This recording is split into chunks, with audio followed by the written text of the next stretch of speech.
Wade, do you want to kick it off? What exactly do we mean when we say open source security? Yeah, let's start right there because it's a fascinating topic that is much discussed in the security circles these days. Before we dive in, though, let's take a quick refresher on open source software more generally. When software is open source, its code is publicly available, which means anyone can use or view or contribute to it. In some ways, open source software has been a massive success. Almost everyone either uses open source software or uses proprietary products that include open source software components. Example of some open source projects include Linux, the family of operating systems, Chromium browser, which Google Chrome and Microsoft Edge are both based off of, and the messaging app Signal, which I use every day.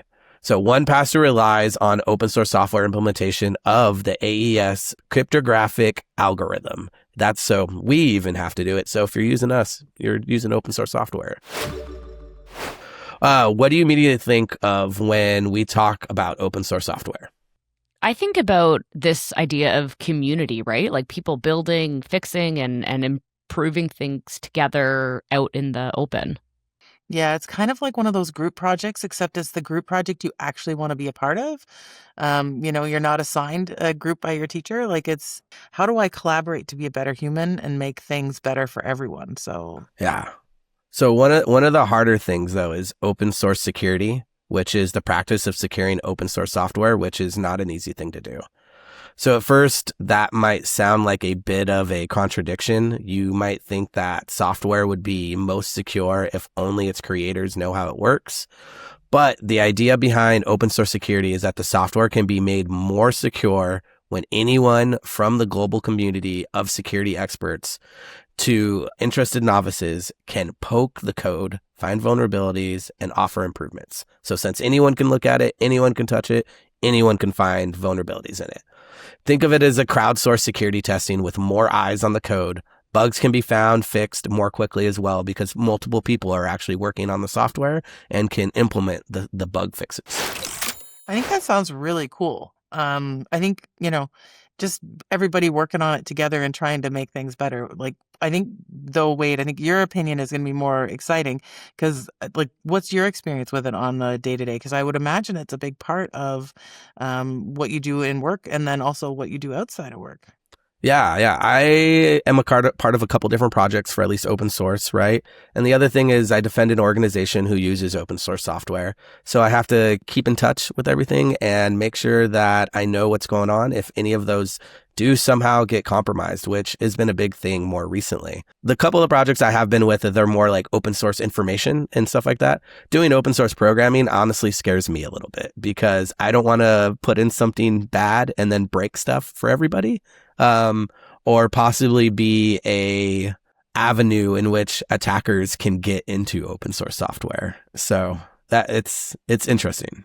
I was just going to say, nobody wants to be the person that accidentally left the front door unlocked. Like, nobody wants to be that person on any project. Wade, I was going to ask if you are leveraging AI when you are the person poking holes in open source software. Right now, not as much. I will say a lot of my big AI stuff, at least both at work and personal. Personal more, it's learning how to build things with it, building out different home automations, to tell you the truth. And one of my key things is every time I do it, I ask it, hey, once a day, all my code is checked by Claude for security vulnerabilities. I have it queued up every night. It checks. In the morning, I go look at the pushes and then try to decide if I want to implement them or not. At work, a lot of my more of Claude Code stuff is based on defending the network and like looking at logs, not necessarily looking at code all day. Yeah, not my specialization, but I could probably do it if I tried really hard. That's awesome. Nice. It sounds like it's really the way to go. Like if you were going to do it this way, but I assume there has to be another side to that coin. I think it's very cool and it's a very noble thing. There are people who take advantage of it and there are supply chain attacks, right? So there very much, we've seen that the last couple of days with breaches of a Python library, which is an open source. Someone pushed code to it and then bam, half the internet's infected or something like that. So These projects can be vulnerable to malicious contributors, right? So exactly how I was saying, this happened in 2024 when a hostile actor added a backdoor to a common Linux utility, XZ. This one, which was pretty crazy. They were in the acts of putting this vulnerability in, and one person noticed that their software was actually a couple, like tens of a second slower. And due to this, he then investigated and found that this vulnerability was being put in place, and they were able to actually stop it before it went in. Nice. It was believed to be some nation state level threat actors going on. But in practice, like software security depends on a number of factors, right? One of them is just random people checking in. And the other one, since it's open source, it's anyone going out there and looking at the pushes and understanding what's going on. So that's the scary part, is a lot of this open source software is built and put in proprietary code, hence it being a little bit more vulnerable. Do you think that, Wade, in your opinion, that open source has significantly changed the security landscape or the way that developers just work day to day in the last couple of years? I don't think necessarily. Open source has been around for a long time, right? Like organizations and companies have gotten stronger with cybersecurity.